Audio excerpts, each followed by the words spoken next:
Ever wondered how your favorite websites are actually built? Or maybe you've dreamed of creating your own? Well, if you're ready to go from zero to coder, you have come to the exact right place. Let's dive right in. You know that feeling when you look at a website and just think, how does this even work? Or maybe you've had a killer idea for a site, but you just didn't know where to even begin. This right here, this is your first step on that journey. At its heart, coding is really just about communication. I mean, we use language to talk to each other, right? Well, we use programming languages to give instructions to computers. It's kind of like telling a robot, hey, go pick up that box, but in a language the robot actually understands. And today, you're going to learn the very basics of that language. Okay, so where do we even start with building a website? It really all boils down to two main parts, two fundamental building blocks.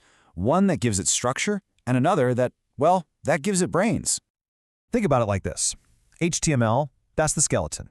It tells the browser where everything should go. You know, the header's up top, the buttons are over here, the text boxes go there. But JavaScript, that's the brains. It's what makes a website do things. When you click that like button and something happens, yep, that's JavaScript at work. So it's structure versus logic, skeleton versus brains. And that right there is exactly why we call JavaScript a programming language. It is the language we use to tell our websites what to do.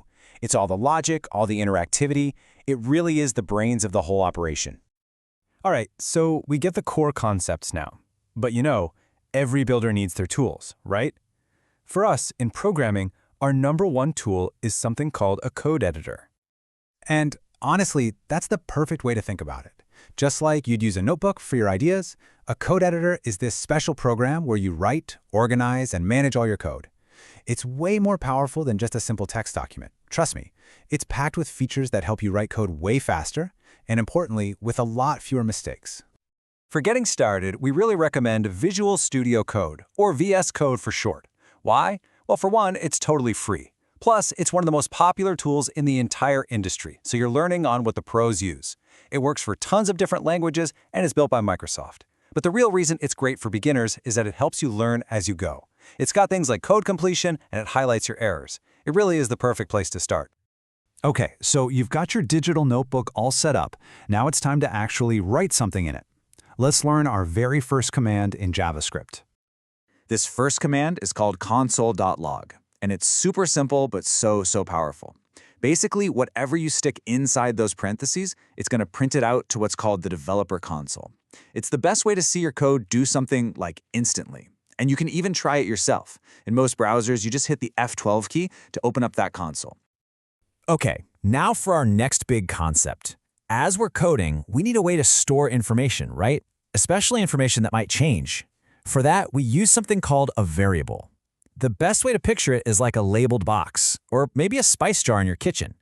It's just a container with a name on it that holds a specific piece of data for you. And creating one is super easy. We just use the keyword let, then we give our container a name, let's say age, and then we use the good old equal sign to assign it a value, like 24. And boom, just like that, we have a little container named age, and inside it's holding the number 24. Now, there are just a couple of quick rules to remember when you're naming these variables. First, they're case sensitive, so a lowercase age is totally different from an uppercase age. They can only have letters, numbers, underscores, or dollar signs. Also, a big one, you can't start a variable name with a number, and no spaces allowed. Just keep those in mind and you'll be golden. So we've got these containers, these variables, but what kind of stuff, what kind of data can we actually put inside them? Let's take a look.